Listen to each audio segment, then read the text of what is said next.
নমস্কাৰ বন্ধু বান্ধৱীসকল, তোমালোক সকলোকে মোৰ আন এটা নতুন ভিডিঅ'লৈ স্বাগতম জনাইছোঁ।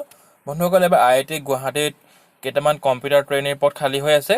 ইয়াত এপ্লাই কৰিবলৈ তোমালোকে অনলাইন যোগে আবেদন কৰিব লাগিব আৰু ইয়াৰ আবেদন প্ৰক্ৰিয়া বৰ্তমান চলি আছে আৰু লাষ্ট ডেট হৈছে 11 জুলাই 2019। গতিকে বলাচোন বন্ধুসকল সম্পূৰ্ণ ডিটেইলছটো চাই লওঁ।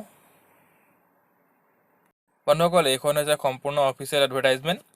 ইয়াৰ কম্পিউটাৰ ট্ৰেইনি পদৰ কাৰণে তোমালোকৰ পৰা আবেদন পত্ৰ বিচাৰিছে আৰু এইটো পিয়ৰলি কণ্ট্ৰেকচুৱেল বেচিছত হ'ব আৰু ইয়াত তোমালোকৰ 1 বছৰৰ কাৰণে তোমালোকক চাকৰিত ৰখা হ'ব আৰু ইয়াৰ কাৰণে দৰমহা তোমালোকৰ 12,000 টকা প্ৰতিমাহে দিয়া হ'ব আৰু তাৰ পাছত এটা তোমালোকে ফুল যি এবছৰীয়া ছাৰ্ভিচ দিবা তাৰ পাছত তোমালোকক এখন চাৰ্টিফিকেট দি পুৰস্কৃত কৰা হ'ব আৰু টোটেল খালী হৈ থকা পদৰ সংখ্যা হৈছে 10টা।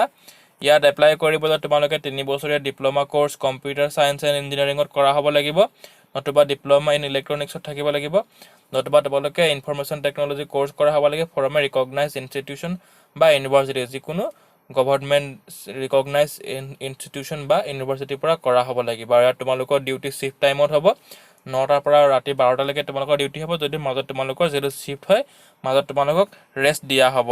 আৰু ইয়াত এপ্লাই কৰিবলৈ তোমালোকৰ বয়স 18ৰ পৰা 30 বছৰৰ ভিতৰত হ'ব লাগিব আৰু ইয়াত এপ্লাই কৰিবলৈ তোমালোকে এইটো যি লিংক দিয়া হৈছে এই লিংকটোত গৈ তোমালোকে এপ্লাই কৰিবলৈ পাৰিবা। তাতে তোমালোকে এপ্লিকেশ্যন ফৰ্মখন তাতে পাই যাবা। যদি কোনোবাই ইনকমপ্লিট এপ্লিকেশ্যন পঠায় তেনেহ'লে সেইখন টোটেলি ৰিজেক্ট কৰা হ'ব আৰু ইয়াৰ লাষ্ট ডেট হৈছে 13 জুলাই 2019। গতিকে বন্ধুসকল, আজিলৈ ইমানে। যদি তোমালোকে এপ্লাই কৰাত প্ৰব্লেম হয় মোক ক'বা, মই নিশ্চয় যিমানখিনি পাৰোঁ সহায় কৰিম। আৰু বন্ধুসকল, ভিডিঅ'টো চাই কেনে পালা মোক জনাবা। যদি ভাল লাগিছে তেনেহ'লে লাইক কৰিবা, নিজৰ বন্ধুসকলৰ মাজত শ্বেয়াৰ কৰা আৰু প্লিজ চেনেলটো ছাবস্ক্ৰাইব কৰি ল'বা। ধন্যবাদ।